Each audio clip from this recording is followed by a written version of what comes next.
예수인 교회를 생각하면은 참 흔히 볼 수 없는 교회인 것 같습니다.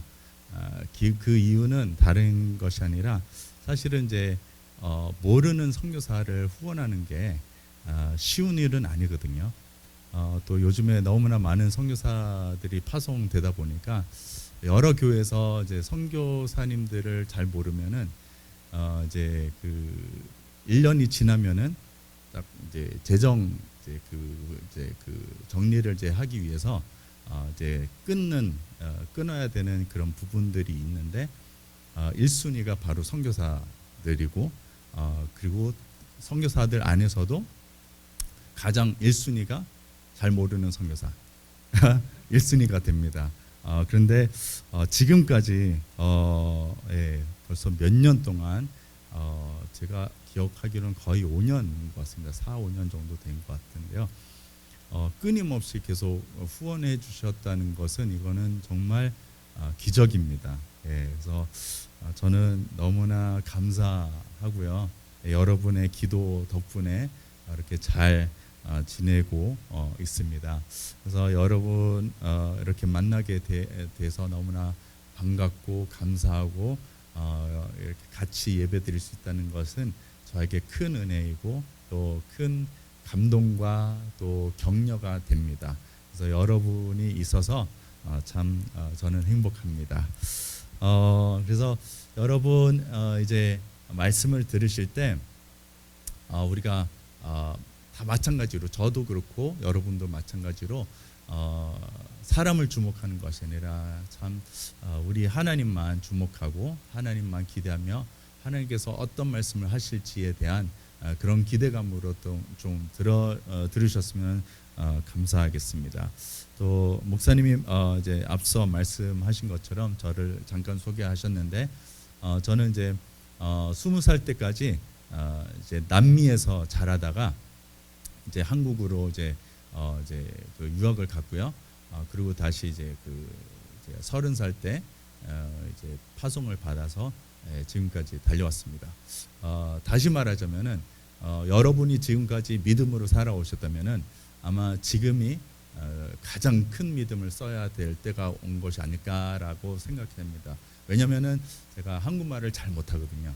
그래서 스페인어로 하라 그러면은 정말 자신 있게 이제 할 텐데 한국말로 이제 설교를 해야 되는 상황이 있으면은 저는 그때부터 이제 설교 부탁을 받았을 때부터 믿음을 써야 되고요.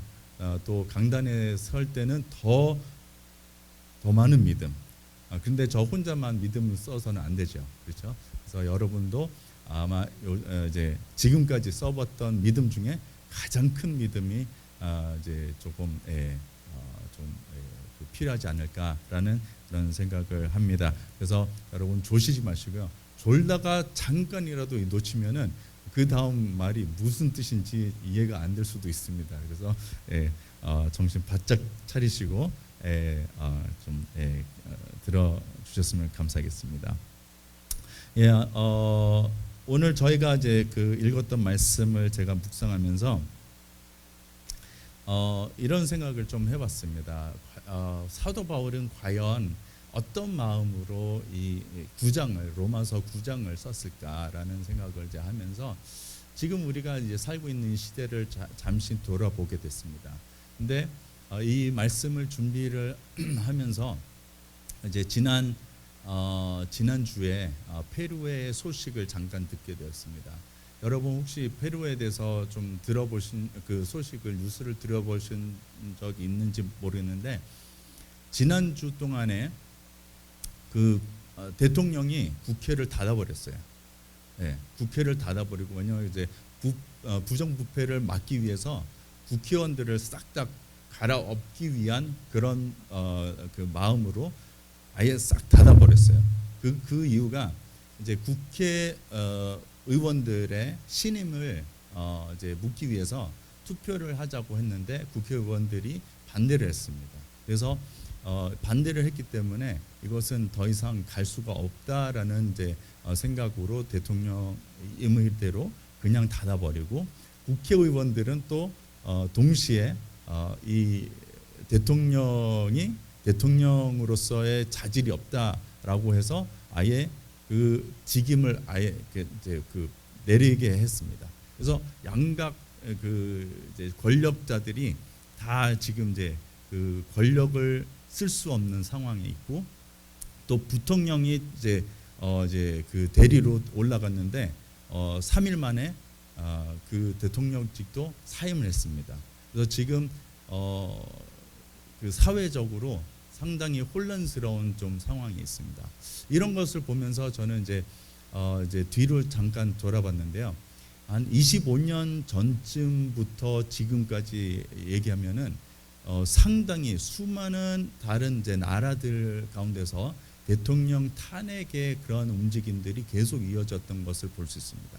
이런 것을 봤을 때 또 특히 우리가 2016년도에 또 이제 대한민국으로서는 참 수치스러운 그런 과거를, 그 역사를 또 짚어볼 수 있죠.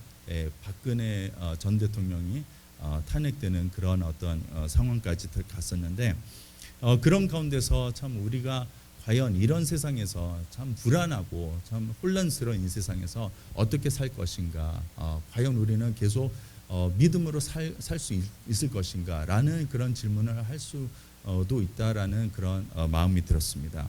그래서 참 이제 한국의 그 상황을 봤을 때 한국의 정치적인 상황, 사회적인 상황, 또 교회의 상황도 우리가 그 소식들을 들었을 때 우리의 마음을 기쁘게 하는 것이 아니라 오히려 슬프게 하고 걱정스럽게 만드는 그런 뉴스들이 너무나 많이 돌고 있습니다.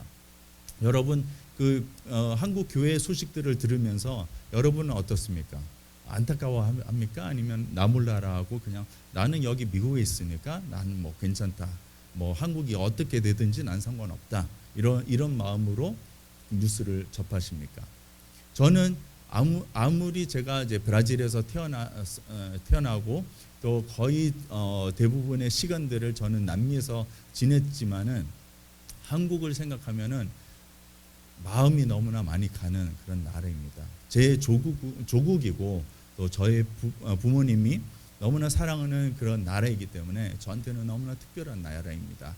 또 뿐만 아니라 저에게 이 신앙을 물려준 그 나라이기 때문에 저한테는 너무나 값진, 너무나 정말 중요한 나라이기 때문에 그 소식들을 들을 때마다 참 안타까워하지 않을 수가 없습니다. 여러분은 어떠십니까? 로마서 9장을 보면은 초반부에 보면은 이렇게 쓰여 있죠. 잠시만요, 제가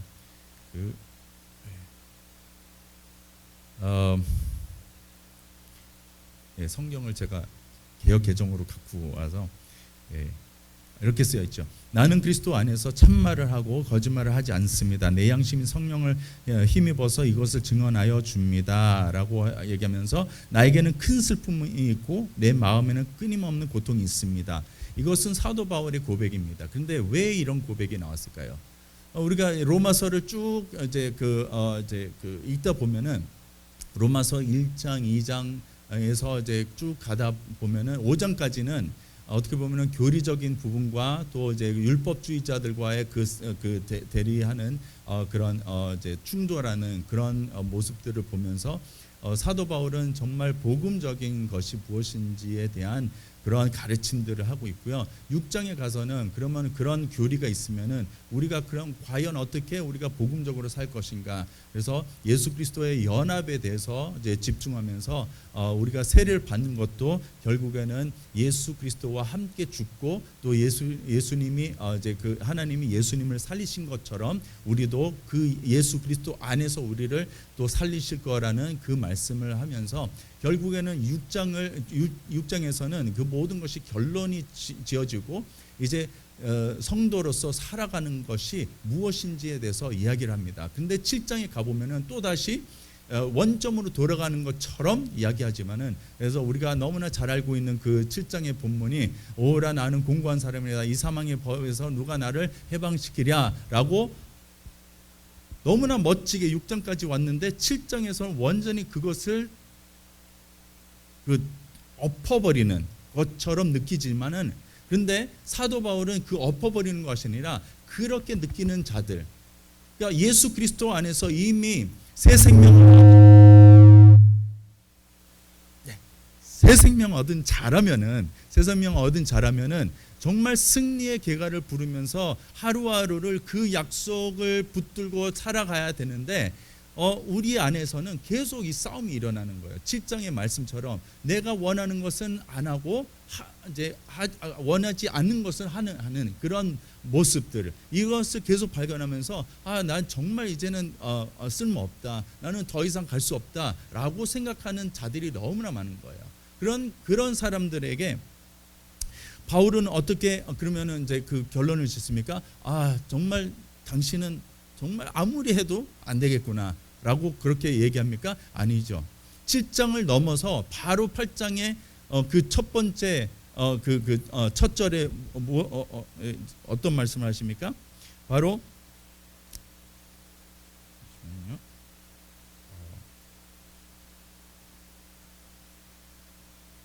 그러므로 그리스도 예수 안에 있는 사람들은 정죄를 받지 않습니다. 그것은 그리스도 예수 안에서 생명을 누리게 하는 성령의 법이 당신을 죄와 죽음의 법에서 해방하여 주었기 때문입니다라고 우리에게 선포하고 있습니다. 다시 말하면은 이제 사도 바울은 이 모든 사람들, 이미 그리스도 예수 안에 있는 자들에게 이미 예수 그리스도 안에 있는데 계속 나는 안 돼, 나 아무리 죄와 싸워도 나는 이길 수 없어 라고 그렇게 생각하는 자들에게 두려워하지 말라, 그리스도 안에 있는 사람들을 정죄를 받지 않는다라고 얘기하는데 그리스도 안에 있는 자들이라고 분명히 얘기하고 있습니다. 우리가 생각하기에는 우리가 교회 안에 있다고 해서 이미 우리가 정죄를 받지 않는다라고 착각할 수가 있습니다. 그런데 교회 안에 있는 것이 아니라 그리스도 안에 있는 자들에게 정죄가 없다는 것을 얘기하고 있습니다.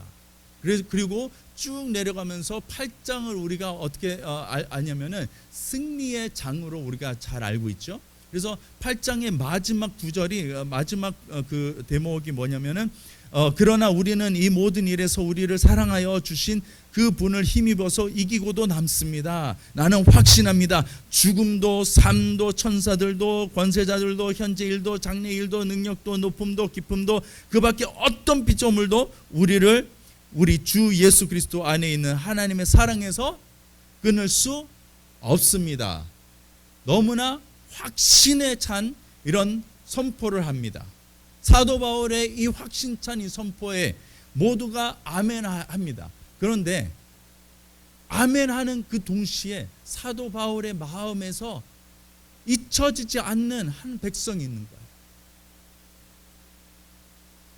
자신의 그 동족입니다.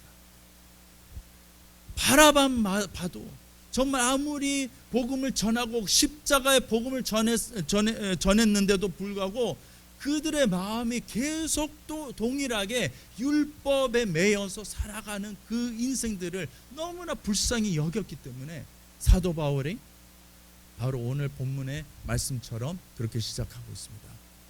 나는 정말 나에게 큰 슬픔이 있습니다. 내 마음에는 끊임없는 고통이 있습니다. 왜? 바로 내 동족들 때문입니다. 그래서 3절에 어떻게 말하고 있을까요?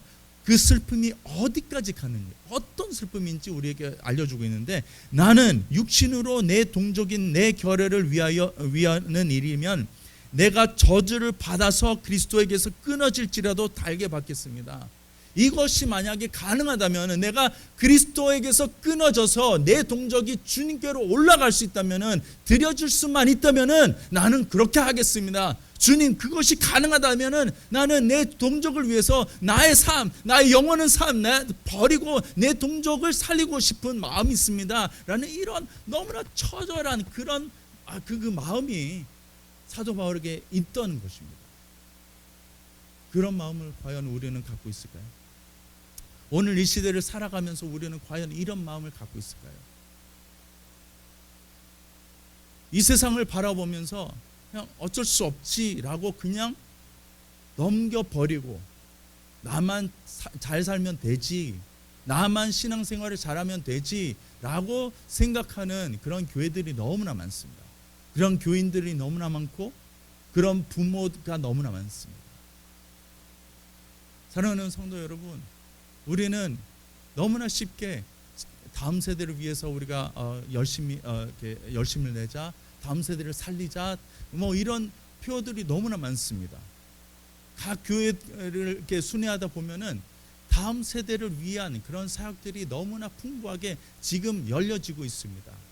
페루 같은 경우에는 어떤 일이 있냐면은 대형 교회들은 이제 기존 세대를 위한 어떤 예배가 아니라 그런 어떤 프로그램이 아니라 거의 대부분 다 다음 세대를 초점을 두고 다음 세대를 위한 어떤 프로그램을 계속 진행하고 있습니다.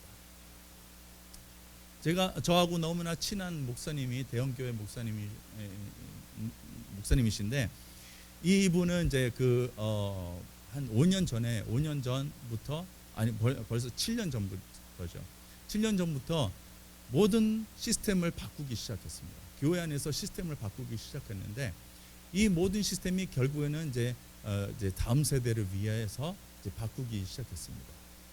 우리가 이렇게 멋진 이렇게 이제 그런 예배를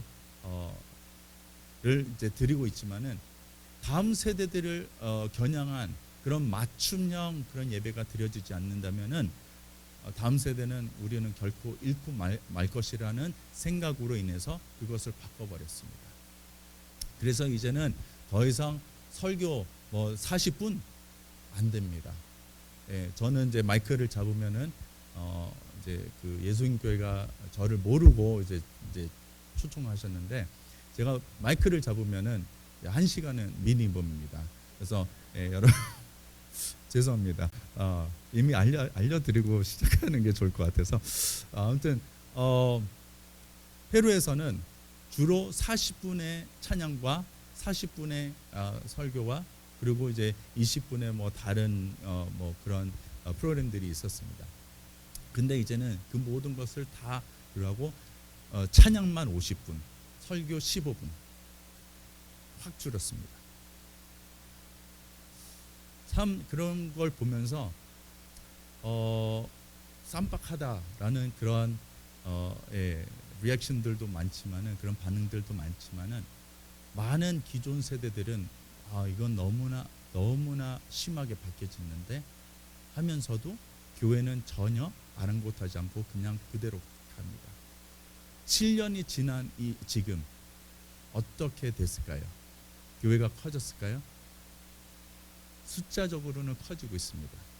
그런데 헌신하는 자들이 점점 더 없어지고 있습니다. 숫자적으로 커지고 있다는 것은 부흥이라는 말을 쓸 수가 없습니다. 왜냐하면은 잠깐 왔다가 등록하고 그리고 없어져요. 근데 매주마다 등록하는 교인 수가 많은 거예요. 참석하는 성도 수는 그렇게 많지 않아요.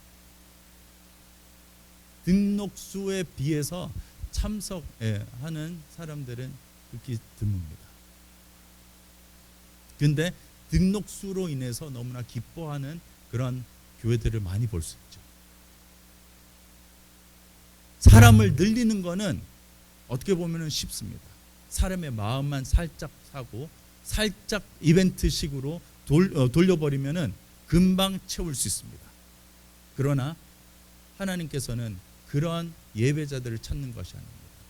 하나님께서는 참된 예배자들을 찾으시는데, 하나님께서는 신령과 진정으로 예배드리는 자들을 찾고 계신다는 것입니다.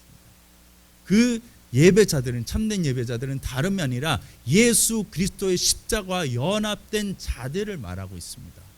그 삶을 살지 않는다면은 우리는 아무리 교회에 온다고 하더라도 예배자로서의 그런 그 자격을 갖추지는 못하고 있다는 것을 우리는 알아야 됩니다. 지금 그 교회, 페루의 그 교회뿐만 아니라 많은 그런 교회들이 어떻게 이제 돌아가고 있냐면은 학생들이 점점 더 줄어들고 있어요. 7년 동안 온갖 돈과 시간과 물질과 에너지를 다 퍼부었는데 커지기는커녕 줄어들고 있습니다. 지금 큰 위기에 봉착한 것이죠. 그러면 이것을 이것을 보면서 더 이상 이제는 소망이 없다라고 할 수 있을까요? 아닙니다. 바로 사도 바울이 9장의 그 말씀처럼 4절에 한번 같이 볼까요? 내 동족은 이스라엘 백성입니다. 그들에게는 하나님의 자녀로서의 신분이 있고 하나님을 모시는 영광이 있고 하나님과 맺은 언약들이 있고 율법이 있고 예배가 있고 하나님의 약속들이 있습니다. 족장들은 그들의 조상이요 그리스도도 육신으로는 그들에게서 태어나셨습니다. 그는 만물 위에 계시며 영원토록 찬송을 받으실 하나님이십니다. 아멘. 예, 자, 이 4절과 5절을 보면은 이렇게 너무나 멋진 그러한 이스라엘 백성의 모습을 볼 수 있는데요. 그런데 그 모습임에도 불구하고 그들은 그 영원한 생명, 예수 그리스도의 생명을 받아들이지 못했습니다. 왜냐하면은 그들은 아직까지 그 율법에 매여 살아왔기 때문에 예수 그리스도를 주로 시인할 수 없었던 그들이었기 때문입니다. 그래서 우리도 동일하게 이 똑같은 이 4절의 그 말씀이 그들에게는 하나님의 자녀로서의 신분이 있고 하나님을 모시는 영광이 있고 하나님과 맺은 언약들이 있고 율법이 있고 예배가 있고 하나님의 약속들이 있습니다. 바로 교회의 모습이 아닐까요? 교회도 똑같이 적용되는 말씀입니다. 교회는 하나님의 자녀로서의 신분이 있습니다. 예, 그렇게 다들 고백하죠. 하나님의 자녀라고 고백하죠. 아멘이죠? 아멘. 아닌가요? 자녀 아니신 분 손 들어보세요. 예, 아무도 안 드시죠. 다 자녀의 신분이 있습니다. 또 하나님을 모시는 영광이 있습니다. 아멘이죠. 예. 또 이제 하나님과 맺은 언약들이 있습니다. 언약들이 있죠. 예. 또 율법이 있습니다. 예, 우리가 말씀을 계속 상고하면서 말씀대로 살아가야 되는 그 율법이 있고 예배가 있죠. 예배. 예. 여기서 주일날의 예배뿐만 아니라 우리 삶 속에서 예배가 계속 진행되고 있죠. 네, 예. 아멘을 너무 안 하시는데요. 네, 예배가 있을 줄로 믿습니다. 네, 아멘. 예. 그러면 하나님의 약속들이 있죠. 그렇죠? 하나님의 약속들을 붙들고 사십니까? 예, 아멘이죠. 그런데 이렇게 다 갖췄음에도 불구하고 심각에도 이스라엘 백성은 그 믿음에서 떨어져 나갔어요. 다시 말하자면 교회도 동일하게 이렇게 종교적인 생활을 할지라도 그리스도에게서 떨어져 나갈 수 있다라는 것을 얘기하고 있습니다. 우리에게는 너무나 중요한 이 포인트. 하나님에 대한 지식은 있어도 우리가 그 말씀 그대로 받아들이지 않고 나의 삶의 주인으로 주님을 모시지 않는다면 나는 결코 떨어진 자가 될 수밖에 없다는 것을 얘기하고 있습니다. 성경은 우리에게 계속 가르쳐 주는 것은 신약 성경에서 항상 강조하는 부분이 있다면 바로 그리스도 안에 있는 자, 그 안에 있는 자, 우리가 어디에 서 있는지에 따라서 우리의 생명의 그 마지막은 완전히 달라집니다. 우리가 지금은 종교적인 그런 행위를 한다고 할 수가 있습니다. 그 종교적인 행위 때문에 우리가 진정한 그리스도인으로서의 착각을 할 수가 있습니다. 그런데 참된 그리스도인은 넘어지고 자빠져도 항상 그리스도가 우선이 됩니다. 참된 그리스도인이라고 해서 내가 완벽한 사람이 되어야 된다라는 말은 아닙니다. 이것은 너무나 잘못된 생각입니다. 저도 한때 참 하나님의 은혜로 2011년에 주님이 저로 하여금 다시 복음 앞에 서게 하셨습니다. 어느 단체의 그 프로그램을 통해서 복음 앞에 다시 서고 나서 나의 실체를 보게 됐는데요. 내가 선교사이고 목사이지만은 너무나 종교적인 행위를 하고 있었다는 것을 볼 수 있었습니다. 말은 하나님의 영광을 위해서 하고 이제 있다고 얘기를 했지만은 사실상 나는 나의 영광을 위해서 그렇게 달려오고 있었습니다. 저의 가장 큰 어떤 바람은 뭐냐면은 내 모든 사역이 다 끝난 이후에 나의 이름 석자가 이 중남미 선교 역사에 남게 하기 위한 그런 목적이 있었습니다. 그것은 바로 하나님의 영광이 아닌 내 영광을 추구하고 있었던 바로 그런 자, 너무나 나 중심된 그러한 종교적인 행위, 그런 삶, 그것이 바로 나였습니다. 복음을 외치고 복음을 가르치고 복음을 아무리 설명을 할지라도 나에게 예수 그리스도의 십자가가 없으면은 나는 그저 종교적인 그런 사람이 될 수밖에 없습니다. 사랑하는 성도 여러분, 우리가 이 삶을 살아가면서 더 이상 우리가 혼돈해서는 안 됩니다. 그리스도냐 나냐, 이 두 가지 중에 하나입니다. 두 가지 중에 이 두 길가에서 내가 어느 길로 갈지 선택해야 될 지금 순간이 왔습니다. 더 이상 양다리를 거치면서 갈 수가 없습니다. 제가 말씀드렸다시피 그렇게 내 삶에서 복음이 다시 나에게 실제가 되는 그 일에서 내가 나의 실체를 다시 돌아봤을 때 너무나 내가 한심스럽고 너무나 정말 보잘것없는 존재라는 것을 깨닫기 시작했습니다. 그럴 때 제 안에 어떤 그 목마름이 생기기 시작했는데 그때 요한복음 15장의 말씀이 갑자기 내 내면에서 점점 더 끌어올리기 시작했습니다. 그것은 뭐냐면은 예수 안에 거하는 것이 무엇이냐, 그것을 저는 이해하지 못하고 있었습니다. 제가 생각했을 때는 예수 안에 거한다는 것은 바로 예수 안에 거하면은 열매들을 맺어야 되는데 이 열매들을 풍성하게 맺어야 된다는 그런 생각 때문에 저는 온갖 노력을 해서 그 열매를 맺기 위한 노력을 했지 예수 그리스도 안에 거하는 데에는 관심이 없었던 거예요. 그것이 바로 많은 그리스도인 가운데서 착각하면서 살아가는 그런 부분 중에 하나입니다.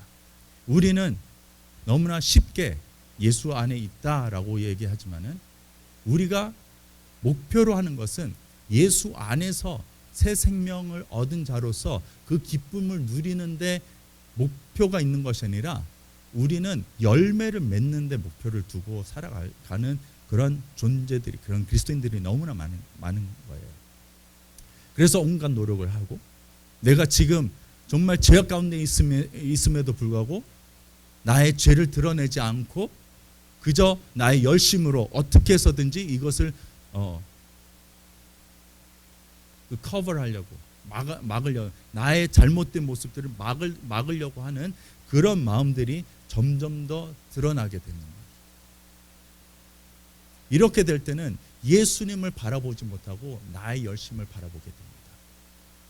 그러면은 우리는 그 길을 잘못 들어서 제가 그렇게 그 1년 동안, 거의 1년 동안 이 싸움을 했습니다. 예수 그리스도 안에 있는 것이 과연 무엇을 뜻하느냐.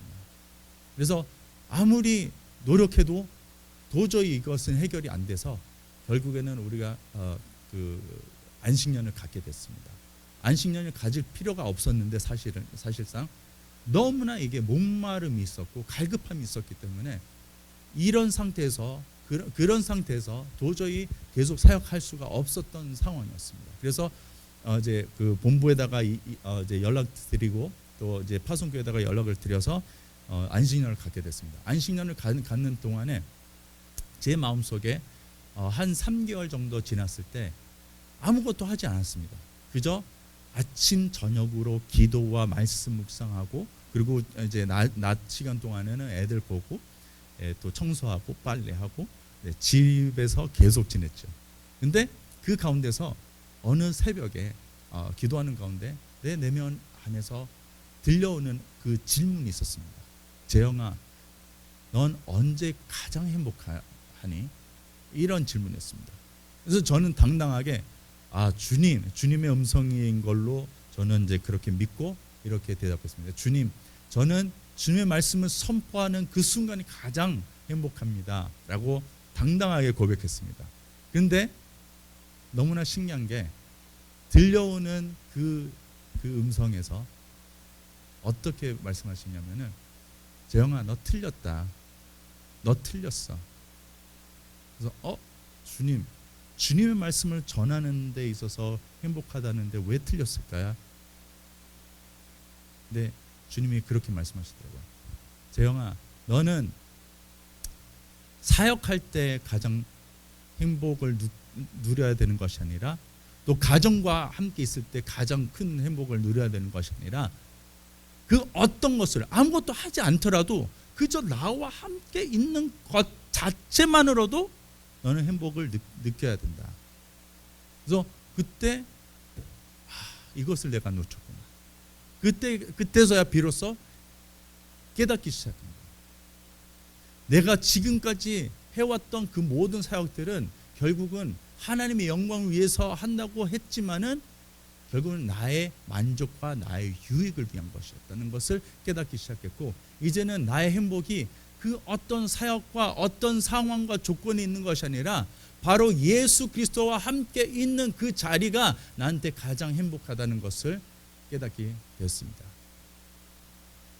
그때 저희 가정에서 아이들이 이제 이제 홈스쿨링 하고 있었을 때라 가정 안에서 좀 찬양하고 이제 말씀을 같이 나누고 하는 시간들이 있었습니다.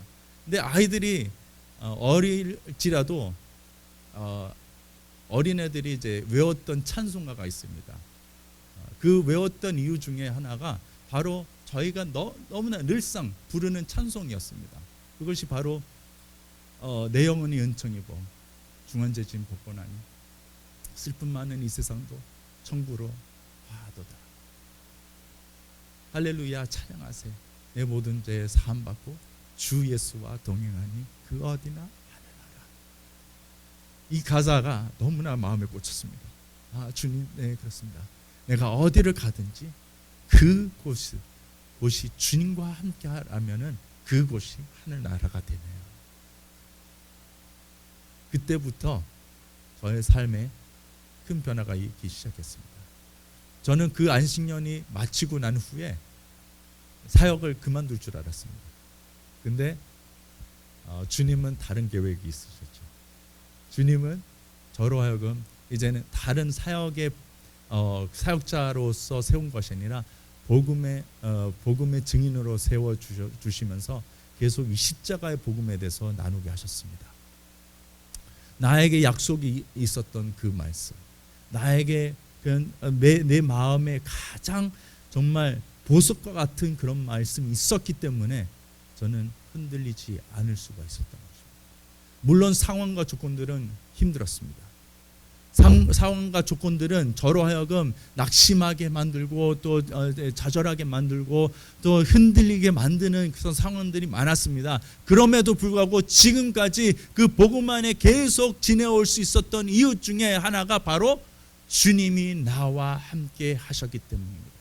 내가 완벽해서가 아닙니다. 내가 완벽하게 변해서가 아닙니다. 내가 넘어지고 자빠질지라도 계속 일어날 수 있었던 힘은 나에게서 나온 것이 아니라 바로 주님, 그 주님이 있었기 때문에, 내 안에 있었기 때문에 그 주님으로 말미암아 다시 일어나서 다시 그 생명으로 살아갈 수 있었던 은혜가 있었던 것입니다.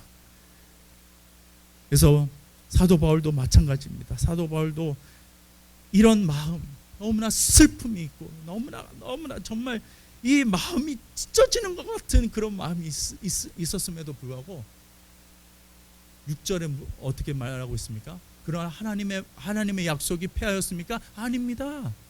하나님의 약속을 한 번도 패한 적이 없습니다. 하나님의 약속은 한 번도 이스라엘 백성 그냥 외면적인 그런 이스라엘 백성으로서의 어떤 약속을 하신 적이 없습니다. 약속은 바로 아브라함을 통한 그 약속을 주셨을 때 아브라함을 통해서 나오는 이삭을 통한 약속이었습니다. 그로 말미암아, 다시 말하면은 그 믿음으로 인하여서 약속을 주시는데 우리는 너무나 쉽게 아브라함처럼 그 약속을 내가 취하기 위해서 내가 그것을 성취하고자 하는 그런 욕망이 있기 때문에 발을 잘못 디딜 때가 있습니다. 그 발을 잘못 디딜 때, 내가 성취하고 싶을 때 내가 그냥 하나님보다 먼저 앞서가면은 어떤 일이 벌어집니까? 이스마엘이 태어납니다. 우리의 삶 속에서도 마찬가지입니다. 하나님의 약속이 있음에도 불구하고 하나님의 약속을 내가 먼저 성취하고 싶은 욕망 때문에 달려가면은 거기는 분명히 함정이 있습니다. 넘어지고 자빠지고 또 다시 돌아야 되는 그런 순간이 있습니다. 그래서 우리는 약속을 붙잡을 때 내가 성취하고 싶은 그런 욕망을 내려놔야 될 필요가 있습니다. 하나님의 약속을 우리가 붙든다면은 이것은 우리가 붙들 수 있는 유일한 길은 예수 그리스도뿐입니다. 왜냐하면은 고린도 후서 1장 20절의 말씀은 하나님의 모든 약속은 그리스도 안에서 이해가 된다고 합니다. 그리고 그 예수 그리스도 안에서 이해가 될 뿐만 아니라 우리가 아멘하여 그것을 취하고 하나님의 영광을 위해서 그것이 성취된다고 얘기하고 있습니다. 그 말은 뭐냐면은 우리가 예수 그리스도 안에서 계속 지내게 된다면은 하나님의 때에 맞게 하나님의 그 약속이 이루어지는 것을 볼 수 있습니다. 자, 우리가 한번 볼까요? 아브라함을 하나님께서 선택하셨습니다. 아브라함을 통해서 큰 민족을 이루시겠다고 약속하셨는데 아브라함은 그것을 볼 수 있었을까요? 못 봤죠. 그것을 못 보고 죽었습니다. 그럼에도 불구하고 그는 그 약속이 절대로 패하지 않을 것을 너무나 확신하고 있었고 믿었기 때문에 히브리서 기자는 우리에게 그렇게 얘기하고 있습니다. 믿음으로 아브라함은 라고 얘기하고 있죠. 아브라함은 어디로 갈지 모를 때도 그냥 믿음으로 걸었습니다. 그리고 그것을 기다렸습니다. 결국엔 이삭이 태어나고 이삭을 바치는 그 순간에도 어떤 마음으로 아브라함은 바쳤습니까? 죽은 자를 살릴 수 있는 하나님이 이시라는 것을 믿었기 때문에 바칠 수 있었던 것이에요. 우리가 살아갈 때 이 믿음 없으면은 절대로 우리는 그 약속들을 취할 수가 없습니다. 사랑하는 성도 여러분, 우리가 매일 삶 속에서 우리가 살아갈 때 정말 우리가 말씀 묵상을 하고 매일 말씀 묵상하는 그것을 가장 우선적으로 우리가 하고 그 말씀 묵상하고 거기서 하나님께서 주어지는 그 약속들을 취하십시오. 그리고 하루 종일 그것을 계속 되새기시면서 결국에는 하나님이 어떻게 일하실 것을 기대하시면서 살아가시기 바랍니다. 매 순간마다 우리가 말씀을 붙들지 않으면은 우리가 주야로 묵상하지 않는다면은 다른 것을 묵상하게 됩니다. 하나님의 말씀을 묵상하지 않는다면 이 세상의 것을 묵상하게 됩니다. 우리는 묵상할 수밖에 없는 존재들입니다. 죄송합니다. 묵상할 수밖에 없는 존재들인데 하나님의 말씀을 묵상하지 않으면 다른 것을 묵상하게 됩니다. 죄를 묵상하게 됩니다. 죄를 어떻게 지을지, 어떻게 안 지을지 계속 이것을 계속 실험하다 보면은 결국에는 내가 하나님의 법대로 살아가는 것이 아니라 나의 법대로 살아가게 됩니다. 그래서 하나님의 말씀 묵상하는 것이 주야로 묵상하는 것이 얼마나 중요한지 여러분은 아셔야 됩니다. 그래서 이것을 매일 삶 속에서 이루어져야 되는 그런 예배가 되어야 됩니다. 이 예배가 바로 여러분이 하나님께 드려야 되는 그 영적인 예배입니다. 아침부터 말씀을 통해서 얻어지는 그 말씀을 계속 하루 종일 그것을 붙잡고 살아갈 때 그것이 예배가 됩니다. 다른 것이 우리가 찬양 드리고 말씀 잠깐 읽고 마는 것이 그것이 예배가 아니라 우리가 처음부터 끝까지 주님만 의지하고 주님만 붙들고 따라가는 것이 우리가 자빠질지라도 넘어질지라도 하나님께서 나를 다시 한번 일으켜 세워주실 거라는 그 믿음으로 계속 붙잡고 나갈 때 하나님께서는 결국에는 영광 받으십니다. 아멘이죠. 그래서 너무나 기대됩니다. 저는 예수인 교회가 제가 듣기로는 너무나 정말 성경적인 교회라는 것을 제가 들었고요. 말씀도 너무나 정말 복음적인 그런 메시지가 이제 나눠지고 선포되어진다고 들었습니다. 그리고 그뿐만 아니라 오늘 들었을 때 다른 교회는 이벤트에 너무나 많이 치중되어 있는데 여기에는 그것이 아니라 정말 말씀과 영혼 구원에 더욱더 집중하는 교회라는 것을 들었을 때 너무 정말 여러분 행복하셔야 됩니다. 행복하시죠? 예수님 교회 교인으로서 행복하시죠? 아멘이죠. 정말 숫자는 적어도 이 숫자에 상관없이 하나님께서 어떻게 사용하실지 아무도 몰라요. 근데 이 숫자가 적음에도 불구하고 여러분 한 분 한 분마다 참된 예배자가 되고 십자가의 그 생명을 얻는다면은, 그리고 그 십자가에서 계속 붙들고 살아가신다면은 하나님을 여러분을 통해서, 예수인 교회를 통해서 어마어마한 일을 하실 거라는 그런 기대감이 있습니다. 그래서 여러분 오늘 말씀처럼 우리가 이 세상을 우리가 바라보면서 탄식하는 마음이 있어야 됩니다. 근데 거기서 끝이는 것이 아니라 우리가 하나님의 약속들을 붙들면서 결국에는 우리가 이 정말 어지럽고 혼란스러운 이 세상 가운데 우리는 그 약속의 말씀을 붙들고 나가서 그들에게 소망의 메시지를 전해야 될 필요가 있습니다. 사도 바울이 그랬던 것처럼 우리도 동일하게 그렇게 해야 됩니다. 그 약속은 한 번도 폐허진 적이 없고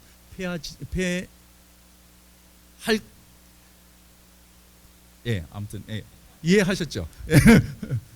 폐해지지도 않을 것입니다. 하나님께서는 끝까지 그것을 성취하고 마십니다. 그래서 하나님의 일하시는 그 일에 우리가 동참하는 것이 얼마나 큰 영광인지, 이것은 정말 말로 설명할 수가 없습니다. 그래서 우리 모두가 정말 오늘 이후로 더 이제 지금까지는 이미 지나갔습니다. 그렇죠? 이미 여기서 청산하시고 이제부터 더 나의 힘이 아닌 하나님의 능력으로, 경건의 모형만 있는 것이 아니라 경건의 능력까지 있는 예수인 교회 여러분이 되시기를 주님의 이름으로 축복합니다. 같이 기도하고